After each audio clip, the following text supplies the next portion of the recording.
I'm Jason Lewis. And I'm Flora Gladwin. And I'm Thomas Mills. Welcome to Climate Optimists. As a couple concerned citizens, we're on a journey to explore climate solutions and ways each of us can make a difference. So before we kick off today's episode, wanted to take a moment to announce that after almost 2 years on the podcast, it's crazy to think it's been that long, our friend and co-host Todd Tashida has decided to step away from his hosting duties to enable him time to focus on some other projects he's been wanting to work on. He'll still be helping us out in a more limited capacity behind the scenes, but we're definitely going to miss having him here on the show. You know, sometimes it's hard to believe that the first U.S. congressional hearing on climate change took place all the way back in 1988. It was then when NASA scientist Dr. James Hansen testified about how human-generated greenhouse gases were warming our planet, and that if unchecked, the warming would have dire consequences. As we know, despite his and many other subsequent warnings, Congress has been painfully slow to act.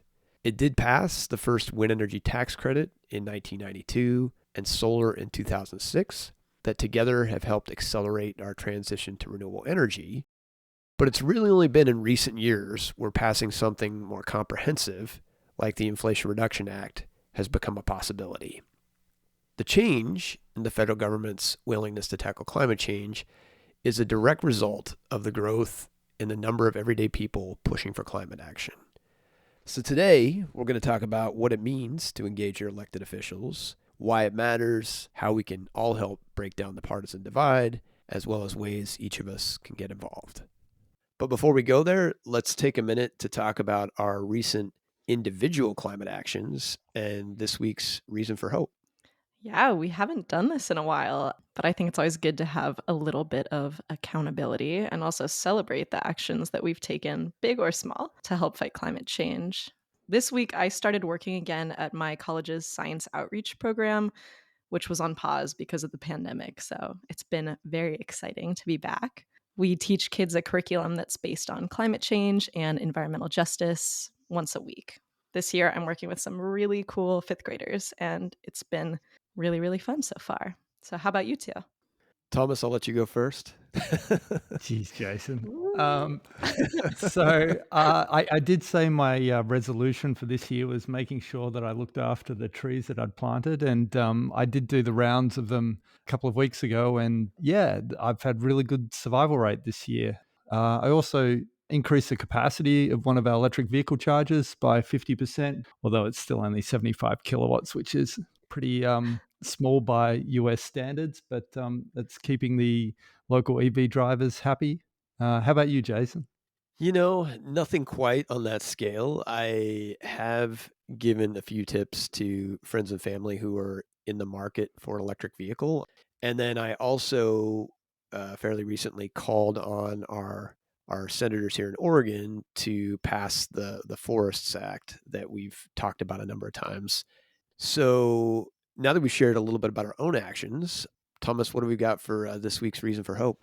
Yeah, so when you look at global steel production, it accounts for about 8% of the world's carbon dioxide emissions. And there's technology that's been developed to try and decarbonize this, commonly known as green steel.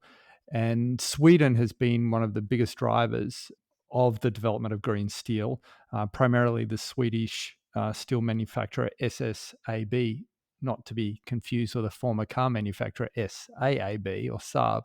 But they've been supplying steel to Volvo trucks, and the first green steel truck has been delivered to a company in North America who ironically use it as a dump truck for distributing asphalt on roads. Anyway, yeah, so it's great that we're finally starting to see this steel provided in commercialized solutions, and it's not just a niche product anymore, but it's something that's now becoming mainstream. So hopefully this can get other manufacturers to stop talking the talk and start walking the walk in that regard. Yeah, I mean, you really got to give the Swedes kudos for leading, in this space. And, now that they've proven it's doable, it's just really a matter of squeezing the other manufacturers out there to step up. So, while lobbying for climate action may not be people's favorite thing to do, we're definitely in a moment in the world where every voice matters. For those who aren't familiar, last month's report from the Intergovernmental Panel on Climate Change made it clear that although we're making progress on reducing emissions, it isn't happening quickly enough. And, sparing you the long document to read through, in essence, we have less than 10 years to cut global emissions in half if we want to avoid the type of, worst case scenarios that none of us want to see, things like global food shortages, billions of climate refugees, mass extinction, etc. The good news is that we have all the solutions we need to solve this. We just need to implement them faster. And while, many governments around the world have taken big steps in recent years to try to cut their emissions, what we need to do now is to close the gap. And so that really comes back to all of us, pushing our government to make those, additional, deeper, more rapid cuts that we need to limit warming to levels that scientists say is needed to keep us in a safer space. So, our guest today to talk about climate advocacy is Flannery Winchester. Flannery is the Senior Director of Communications for Citizens Climate Lobby. Her previous roles as copywriter, email marketer, and magazine editor honed her communication skills. And after reading Naomi Klein's This Changes Everything, she decided to use her professional skills to help advance the climate movement. She began volunteering her time at Citizens Climate Lobby, or CCL, back in 2015 and joined their team in 2017. And for folks who may not know, CCL is a nationwide grassroots nonprofit working to advance climate policy. They have more than 200,000 supporters spread around the globe in nearly 50 other countries. So yeah, we're excited to have Flannery on the program today to talk about CCL and the exciting work that they're doing.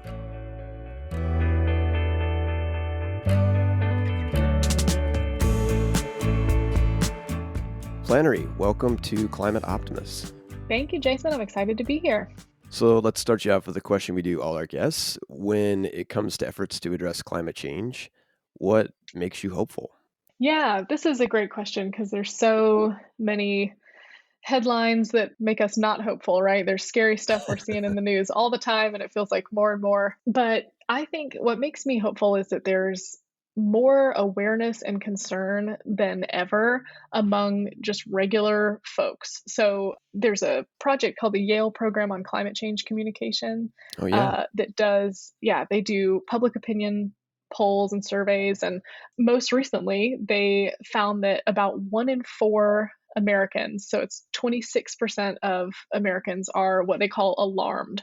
So they separate their survey takers into what they call the 6 Americas. And so it ranges from alarmed about climate change to dismissive about climate change. And so about 1 in 4 Americans are alarmed. And they point out that those alarmed people outnumber dismissive people by more than 2 to 1. So only 11% of Americans are dismissive of the problem. Sometimes it can feel like the voices that deny climate change or say that it's not that big of a problem, or we shouldn't do that much about it, or we shouldn't worry about it. It feels like those voices can be really loud, Right. but they are in the distinct minority, and the plurality of people are really, really worried about this problem.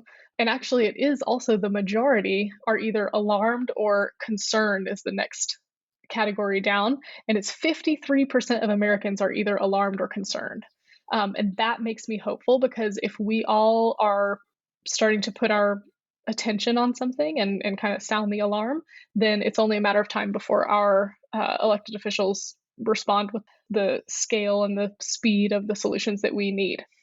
We've talked a little bit about the Yale survey before, and great piece of work. We'll definitely link it with this interview because I think it's good to also just realize that you're not the only one, right? That there are all these people out there that deeply care about this and want to see the problem fixed. Absolutely. And speaking of, like, when enough of us get worried about something that that our elected officials have to respond. We are starting to see that, and that's something else that makes me hopeful. Is the end of last summer, Congress passed the Inflation Reduction Act. I'm sure you guys have talked talked about it Yes. on this show in variety of ways. But the fact that that was able to to come together and to get across the finish line is really really encouraging, because last Congress there was a lot of work on the what originally started out as the Build Back Better bill, and it was going to be all these different issues addressed and one by one they fell away as there was not enough public support or enough support within Congress to keep those issues in and get broad agreement on them. But the issue that made it all the way to the end was climate. I like that framing. Let's get to kind of who Citizens Climate Lobby is for folks who might not be familiar, and talk a little bit about some of its, past successes. Sure thing. So, Citizens Climate Lobby is a grassroots nonprofit organization. We're working on climate change, obviously, but specifically, the way we work is that we push Congress to take action on climate. We have chapters all around the country who are asking Congress to pass big national climate legislation. So, historically, we've been working for a price on carbon pollution.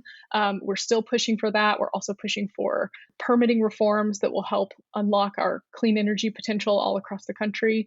So that's our orientation, is we are trying to move Congress forward on this issue so we can get the kinds of policies we need. And the other thing to know about us is that we're nonpartisan. Climate change doesn't care if you're in a red state or a blue state. And so we want to work with anyone who is serious about solving it. And then a couple times a year, we do events in DC where we all come to the Capitol and have something like 500 meetings in one day. We meet with just about all of Congress about these issues. So that's kind of our claim to fame. Citizens Climate Lobby. We have to have a big lobby day, right? Yeah, it makes sense. And if I understand correctly too, you guys have chapters in other countries too, right? You're not, just focused in the United States, you're focused elsewhere on climate. Yeah, so our international work has actually spun off into its own entity. So we have Citizens Climate Lobby here in the States, and then internationally we have Citizens Climate International. And so yeah, there's lots of exciting things happening internationally as well. Yeah, I wanted to point that out too, because we have listeners all around the world, and folks may want to check out and see if they've got a local Citizens Climate chapter in their neighborhood. Absolutely, yeah. On our website, the chapter page has U.S. chapters and international chapters, so everything's all right there, and you can find the closest one. So let's talk a little bit about price on carbon, because that's obviously garnered a ton of attention and become a lot more mainstream in the dialogue. Can you talk a little bit about the solution that Citizens Climate advocates for, and why the CCL is pushing for one? Sure. So for many years, we were only working on trying to get this policy passed through Congress, and the policy is what we call a carbon fee and dividend. It's a way to put a price on carbon pollution, and then the revenue raised from that goes back to Americans so that nobody is impacted economically from higher energy costs, but in fact, most people come out ahead financially under a plan like this. And so we spent many years focused just on that, as I mentioned. And then last fall, we started to expand our policy portfolio a little bit, because in the years that we've been working, climate change has continued to advance. And so we also want to make sure we can do not just the biggest thing, but a whole lot of other things that will help reduce emissions as quickly as we can. So now we're also engaging on permitting reform, which Congress is working on now. We are doing some stuff in the space of healthy forests and like urban trees, and also building electrification and efficiency, because the Inflation Reduction Act opened up a lot of opportunities there locally. And so all those areas are places where we're working now to try to advance policy that we need. And back just briefly to that question of emissions, the path that we're on right now with the policies that are in place would lead us to about 28% emissions cuts by 2030, and I believe that's below 2005 levels. So permitting reform, if we were to adjust the permitting processes at the federal level so that we could build and connect enough clean energy we would be able to get down to 40% cuts by 2030. And if we had a carbon price, we would be down to 52% cuts by 2030. And then healthy forests and building electrification, those other policy areas that we work on, they would add even a bit more on top of that. It's pretty amazing to think that, policies like that can have such a massive impact, given that we're already, in 2023. So, fingers crossed you guys are successful there. Well, given, the focus on convincing elected officials to, take up and address the issues of climate change, what does CCL's approach to lobbying look like? Yeah, so our whole vibe, for lack of a better word, is respectful and appreciative. I don't know if you've been aware of our politics in the last 10 or 15 years, but there's not a lot of respect and appreciation going around. That's um, fair.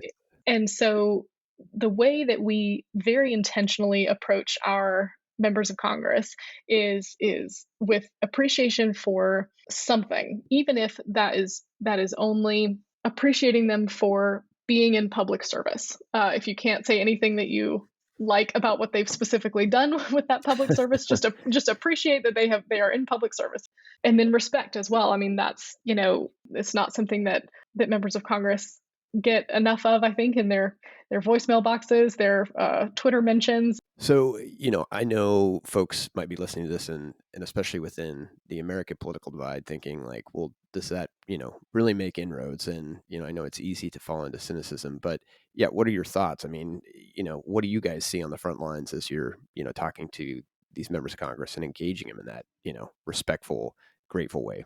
Yeah, absolutely. We are seeing progress from this approach. And of course, we all want to see progress faster than we've seen it, but we are seeing progress. Our approach here changes the tone of the dialogue within Congress itself around climate change. So let me kind of rewind the tape a little bit, and we'll go back a few years and talk about something called the House Climate Solutions Caucus. Are you familiar with this group? Yes, our listeners may not be, but so maybe you want to explain what it is and then. Yeah, so there was a caucus in the House that was formed as intentionally a bipartisan caucus. And the intent was to bring Republicans and Democrats together to talk about climate change, to talk about solutions, and find areas where they might be able to join together on bipartisan climate legislation. So we were integral, Citizens Climate Lobby was integral in the formation of that caucus. And we managed to actually help grow that caucus to 90 members before the 2018 midterms. So that was 45 Republicans and 45 Democrats. It was evenly bipartisan. They called it a Noah's Ark style caucus, where in order for someone to join, they had to bring a partner from across the aisle. That type of space never existed in Congress before. That kind of dedicated group simply was not there. And that's something that emerged out of CCL's respectful, appreciative, nonpartisan approach. And since then, the House Climate Solutions Caucus actually inspired a Senate group of the same name that's still active. So the Senate Climate Solutions Caucus, again, an evenly bipartisan caucus of senators. And now there's actually specifically a conservative climate caucus just for Republicans in the House. So we've seen this willingness to engage just continue to grow and grow. And, I'll just say, or I'll acknowledge that partisanship as you said, like in our political system is difficult to overcome. But the way that we work is intended to help overcome that, because we're empowering grassroots voices, just regular people all across the political spectrum. And then we're asking all of Congress to rise up to that level of climate action that we need. So it sounds like, you've been able to restore, let's say, a more constructive, dialogue both in the House and the Senate, which is huge. Obviously that takes time to pay dividends, if you will. Are you hearing from Republicans who are willing to support climate related legislation? Yeah, so we can actually see it if we look in the recent past. So last Congress, there actually were a handful of pro-climate votes that lots of Republicans took. I think there was willingness to take those votes because they weren't being asked to shout about climate from the rooftops necessarily. So the example Sure. I have in mind is the bipartisan infrastructure law. So that infrastructure package had tons of money and investments for climate related stuff in it. But because it was overall presented as being about infrastructure, and with that framing, there were plenty of Republicans who were willing to take that yes vote and get that legislation across the finish line. And then there are times also when climate is a little more front and center, and they're still willing to move it ahead. So there was a bill called the Growing Climate Solutions Act last Congress. Basically, it was a way to help farmers and foresters get easier access to carbon markets. So That's right. essentially it was helping incentivize their climate smart choices and climate smart practices on farms, and with how their forests were managed and things like that. That first passed the Senate in the summer of 2020 with overwhelming bipartisan support. I think the vote was 92-8, and climate was right there in the name of the bill. And that one was actually passed into law at the end of this past Congress. It was rolled up in an omnibus package. And so we do see examples of Republicans coming to the table. And I think I would just zoom out a little bit too and just say that, because you're asking about, Republicans moving forward on climate, I think it's fine to acknowledge that the party is still not where we need them to be on the issue Right. writ large. They are still, miles behind where the science demands them to be. And frankly, Democrats are also not quite there either. Like, we need more ambition and more speed from everybody. So, even if they're not where we want them to be, we are working every day to get them there. Well, it's encouraging. I think, it's back to what we were talking about earlier. It can be easy to be cynical, but it's good to hear that, albeit maybe it's a minority, that there are Republicans that are more serious about taking action. And, you got to walk before you run. And so it's good to see if they're willing to take these incremental steps, and, that maybe there's not political blowback. They recognize that they can, take that next more aggressive step. So.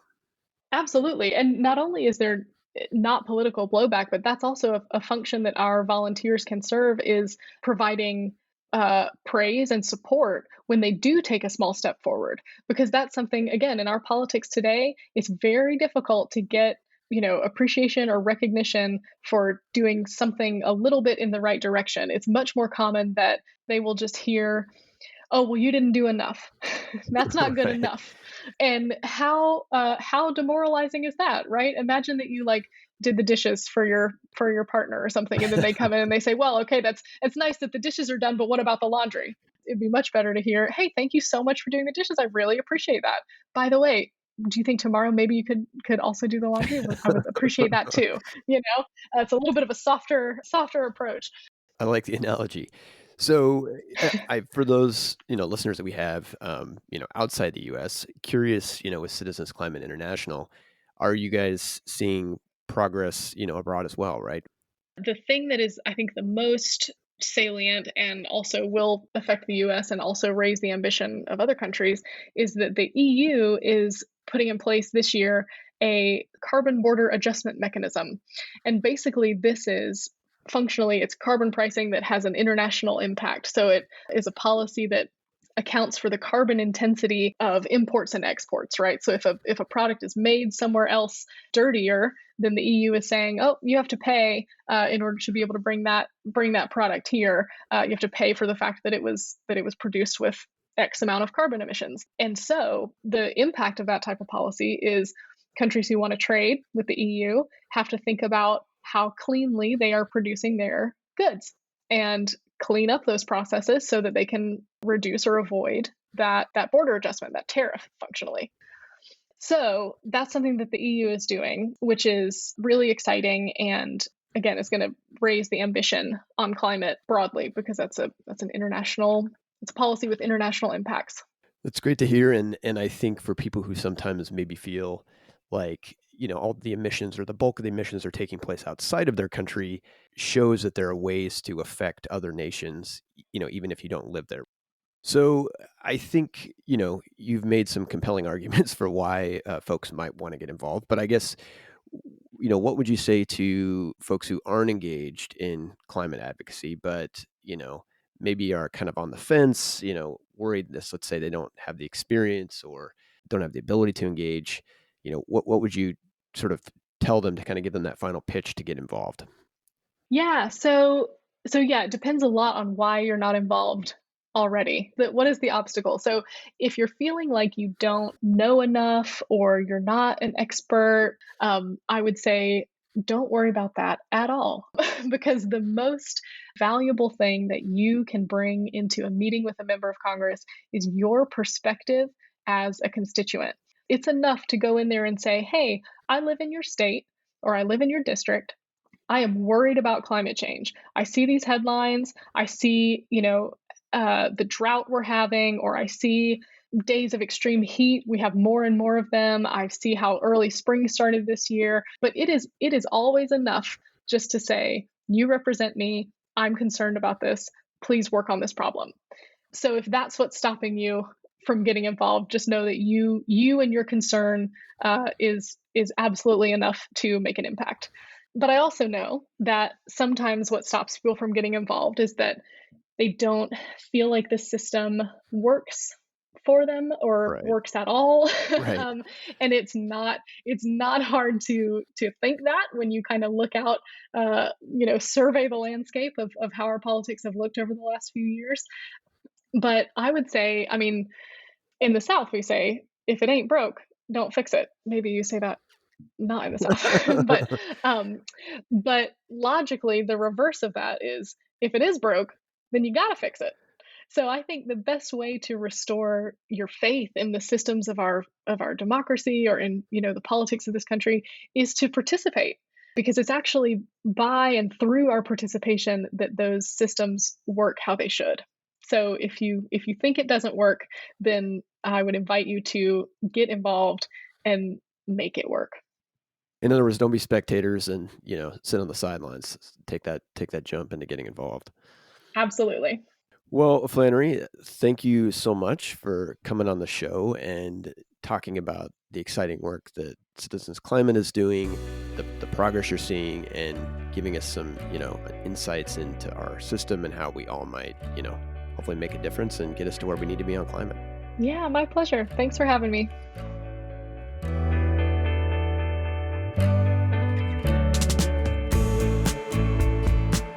So, what did you guys think about the interview with Flannery?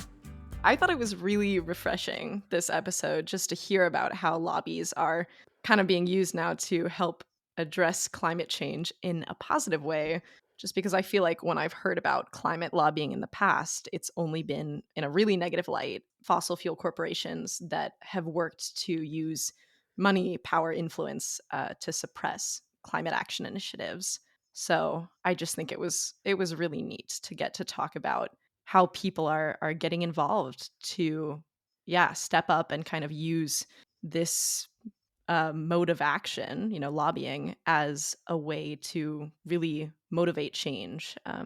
So I'm curious, what do you two think is preventing people from getting involved? I think a lot of people, and Flannery talked about some of these categories, fall into one of maybe about three groups. The first being that there's this assumption that in order to go lobby for climate action, you have to be well versed on policy, when that's really not true. Mm-hmm. I think another thing that holds people back is this assumption that you have to go big, right? They hear about people like Greta Thunberg and the amazing work she's done, but we don't all need to be Greta's, right? There are little ways that each of us can get involved. And with the number of people who care about this topic, if all of us just did a little bit, right? A call here, an email there, it would have a massive impact. And then, maybe the third thing that holds people back to some degree in the US anyway is this, I think, kind of dangerous assumption that like somebody else has got it covered, right? It's like, okay, Mm-hmm. we're making some progress, things are starting to move, and so I don't have to do anything. Well, there might be political issues where you can stand on the sidelines and eventually things course correct. We don't exactly have the luxury of time when it comes to climate change, right? We've got less than a decade to make massive cuts. I don't know. What are your thoughts, Thomas? I think, Jason, that if this is back in the 1990s where climate change was this thing that was going to happen in the future, then the public were very dependent upon scientists and the people with the data and the knowledge to go and present the story on their behalf. But it's different now. We're seeing day-to-day impacts from climate change everywhere, be it the changes in seasonal behavior and the impact on agriculture, or sea level rise that's causing beach houses to fall into the ocean, or excessive flooding or droughts or fires. These things that are happening are affecting many, many people now who can bring their own story. They don't have to come equipped with 50 years of temperature data. They've just got to come equipped with a passion and the story to try and convince their elected officials to do something about the issue. Yeah, that's a great point. It's climate change is no longer theoretical, right? You can speak from personal experience.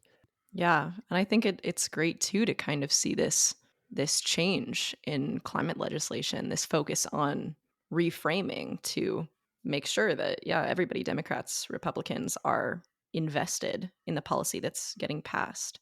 I mean, we talked a little about like the IRA, the Inflation Reduction Act, and that's a great example, right, of people trying to find an angle on some of the specifics of climate change. Yeah, and I think it's about finding the right talking points for convincing the particular politicians or even individuals in the public. When I was working with wind turbine development in the US, on the East Coast, it was all about money, right? It was all about showing the business case behind the wind solutions. In the Midwest and the South, it was all about energy independence and jobs. And on the West Coast, it was all about the environmental attributes of renewable energy. It's about adjusting those talking points, all trying to get to the same endpoint, right? But it's about finding those things that are really applicable to your specific audience, be it at a political level or just an individual in society. So Flora, as we're talking about, the importance of getting involved, I can't help but think that like there's something we need to be able to leverage more from your generation, like as a Gen Z. I mean, Thomas and I are more Gen Xers, and I feel like, there's a fair number of us involved. But if you look at it as a percentage, there's a huge number of your generation involved. And I wonder what's behind that, right? Is it the fact that, you've grown up hearing about climate change, there's more discourse about it. Whatever it is, it feels like we need to tap into it more.